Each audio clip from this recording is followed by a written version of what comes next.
Magandang umaga po sa lahat. Luzon, Visayas, Mindanao, kung saan kayong dako ng mundo po tayo nagbabalik dito sa ating munting channel.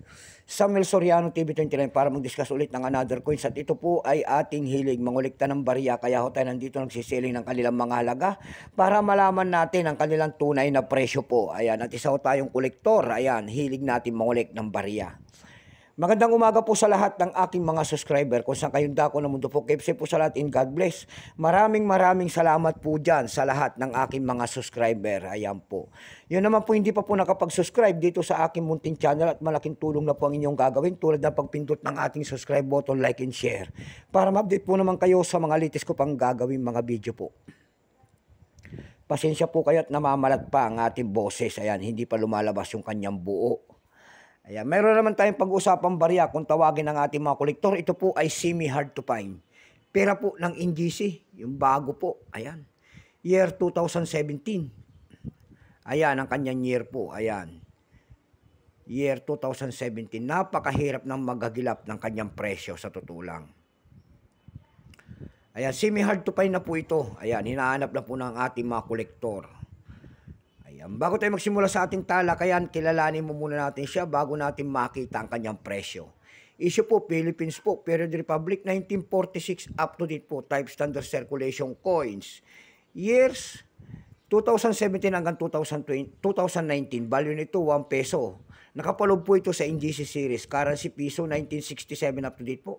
Composition po nito ay nickel-plated steel. May bigat lamang itong 6 grams, may haba pong 23 mm. May kapal po naman itong 2.5 mm, hugis po siyempre bilog. Orientation niyan ay middle alignment, number M-138687, reference number KM-300. Siya po si Dr. Jose Rizal po, ang ating dakilang bayani. Pagkatalikod naman natin dyan, makikita lang po natin ang ating, ayan, bagong logo po ng ating base pending Waling-Waling Orchids. Ang scientific name po niyan ay Banda Centeriana. Ito pong year 2017 kung tawagin ng ating mga kolektor, ito po ay mint mark near Jose Rizal regular hair. Ito po ay 10%. Wala pa pong may pakita ng ating Bako Sentral at sa barya na ito kung ilang pirasong ginawa at ginagamit pa natin. Pero may price na po ito doon sa ating numista.com. Binigyan na po sila ng presyo. Yung kanyang very fine, 71. Extra fine nito ay 96 na. Almost uncirculated, 96. Uncirculated nito ay 96 pesos din. Dako tayo sa kanyang price. Ayan, doon sa eb.com, nakakita ko tayo nagbebenta doon ng $8.10. Nasundan po yan ng $7.11.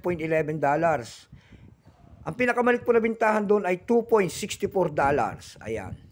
Dako tayo sa Carousel PH. Sa Carousel PH naman po nakikita ko tayo nagbebenta doon ng 250 pesos nito per piece. Ang seller po ay si Kuya Gods. Ayan, yung tier 2017 niya doon, binebenta niya po ng 1,000 pesos. Ayan lamang po ang ating may babahaging kanyang presyo sagad na. So hanggang dito na lamang po Luzon, Visayas, Mindanao. Kung sa kayong dako na mundo po, keep safe po sa lahat and God bless.